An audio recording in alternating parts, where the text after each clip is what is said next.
This is my screw advanced box joint jig. It can be used to make very fine box joints like this one or like this one, and to precisely control the spacing it uses a threaded rod and interchangeable gears. And the question I'm often asked is, if I don't have a bandsaw, how do I make these gears?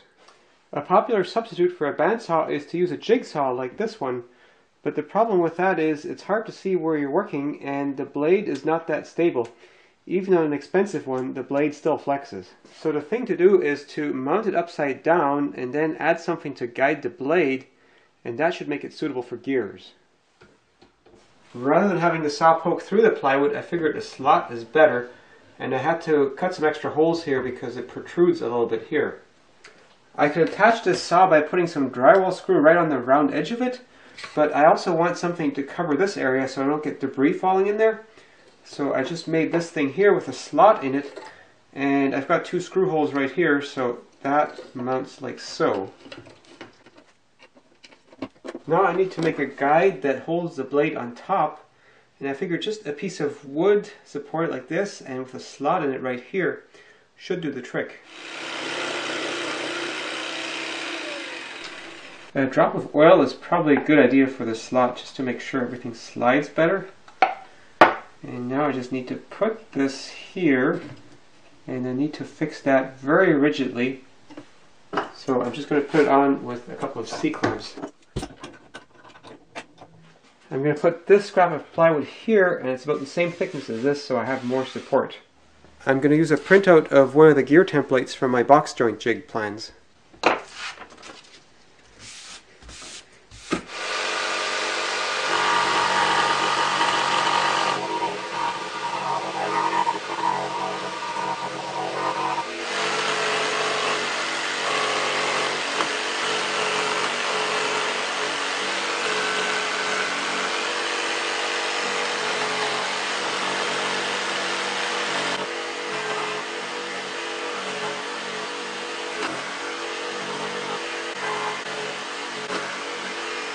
I have to be careful to really hold the workpiece and not try to cut curves, otherwise it really jumps. Cutting the spaces between the teeth can be sped up a little bit by drilling some holes.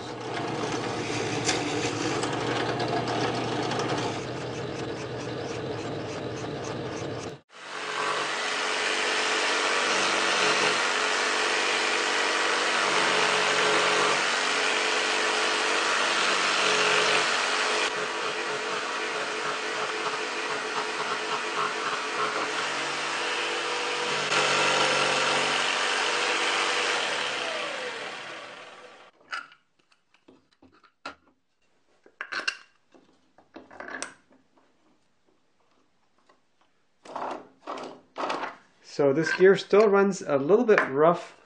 I can improve on that by sanding and by slightly beveling the back edges so that it'll better run against this gear at a right angle. The best tool for tweaking the gears is just to tilt the table on a strip sander and then sand the teeth like this. If you don't have a strip sander, just take a coarse piece of sandpaper, wrap that around a piece of wood, and then just go at the teeth like this.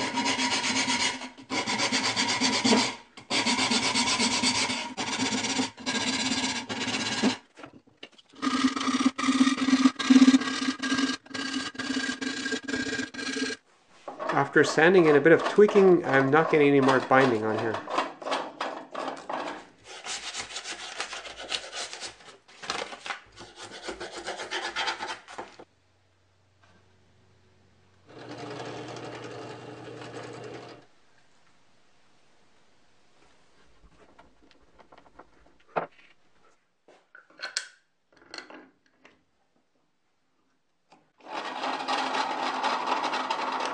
I'm often asked what tools are needed for a specific project, and my answer is always depends on your skills, because the more resourceful and patient you are, the fewer tools you really need.